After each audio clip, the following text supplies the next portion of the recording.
ನಮಸ್ಕಾರ ಸ್ನೇಹಿತರೆ, ರಿಷಿ ಟೇಲ್ ಚಾನಲ್ಗೆ ಸ್ವಾಗತ. ಇವತ್ತಿನ ಕತೆ ತೆಲ್ಲಾರಿ ರಾಮ ಮತ್ತು ಕಲ್ಲರು. ಒಮ್ಮೆ ಬಹಳ ವರ್ಷಗಳ ಹಿಂದೆ ವಿಜಯನಗರ ಎಂಬ ಸುಂದರ ರಾಜ್ಯವಿತ್ತು. ಅಲ್ಲಿ ಒಬ್ಬ ಬುದ್ಧಿವಂತ ಹಾಸ್ಯಪ್ರಿಯ ಕವಿ ವಾಸಿಸುತ್ತಿದ್ದ. ಅವನ ಹೆಸರೇ ತೆಲ್ಲಾರಿ ರಾಮ. ಒಂದು ರಾತ್ರಿ ಕಲ್ಲರಿಬ್ಬರು ಅವನ ಮನೆಯ ಹತ್ತಿರ ಹೊಂಚು ಹಾಕಿದ್ದನ್ನ ತೆನಾಲಿ ರಾಮ ನೋಡಿದ. ತಕ್ಷಣವೇ ಅವನಿಗೆ ಒಂದು ಉಪಾಯ ಹೊಡಿತು.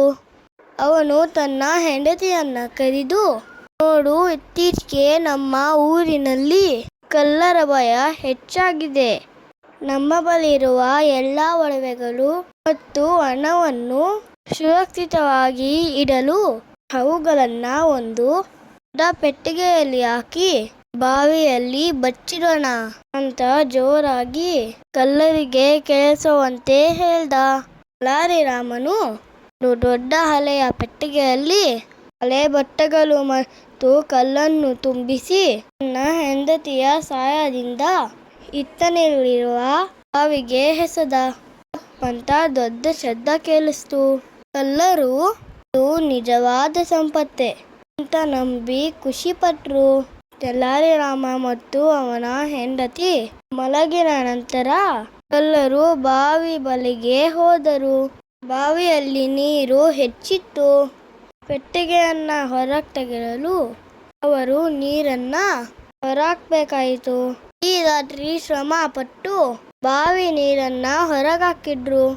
ಕೊನೆಗೆ ಪೆಟ್ಟಿಗೆಯನ್ನ ಹೊರಗೆ ತೆಗೆದು ತೆರೆದು ನೋಡಿದಾಗ ಅದರಲ್ಲಿ ಕೇವಲ ಕಲ್ಲುಗಳು ಮತ್ತು ಹಳೆ ಬಟ್ಟೆಗಳಿದ್ದವು. ಅವರಿಗೆ ನಿರಾಶೆ ಆಯಿತು. ಅಷ್ಟರಲ್ಲಿ ಬೆಳಕಾಗಿತ್ತು. ತೆನಾಲಿ ರಾಮ ಹೊರಗೆ ಬಂದು ಕಲ್ಲರನ್ನು ನೋಡಿ ನಕ್ಕನು. ಓ ಮಹಾಶಯರೇ, ನನ್ನ ತೋಟದ ಗಿಡಗಳಿಗೆ ಇಡೀ ರಾತ್ರಿ ನೀರಾಕಿದ್ದಕ್ಕೆ ನಿಮಗೆ ತುಂಬಾ ಧನ್ಯವಾದಗಳು.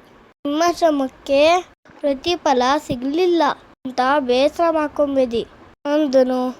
ತಮ್ಮ ಮೂರ್ಖತನ ಮತ್ತು ತೆನಾಲಿ ರಾಮನ ಬುದ್ಧಿವಂತಿಕೆಯನ್ನ ಅರಿತುಕೊಂಡ ಕಲ್ಲರು ನಾಚಿಕೆಯಿಂದ ಓಡಿ ಹೋದರು. ತೆನಾಲಿ ರಾಮನು ತನ್ನ ಹಾಸ್ಯ ಪ್ರಜ್ಞೆ ಮತ್ತು ಬುದ್ಧಿವಂತಿಕೆಯಿಂದ ತನ್ನ ಸಂಪತ್ತನ್ನು ಉಳಿಸಿಕೊಂಡನು. ಬುದ್ಧಿವಂತಿಕೆ ಬಲಕ್ಕಿಂತ ದೊಡ್ಡದು. ತೆನಾಲಿ ರಾಮನ ಕತೆ ನಿಮಗೆ ಇಷ್ಟ ಆಯ್ತಾ? ಹಾಗಾದರೆ ಸಬ್ಸ್ಕ್ರೈಬ್, ಲೈಕ್ ಮತ್ತು ಶೇರ್ ಮಾಡಿ. ರಿಷಿ ಟೇಲ್ಸ್ ನೋಡೋದನ್ನ ಮರಿಬೇಡಿ.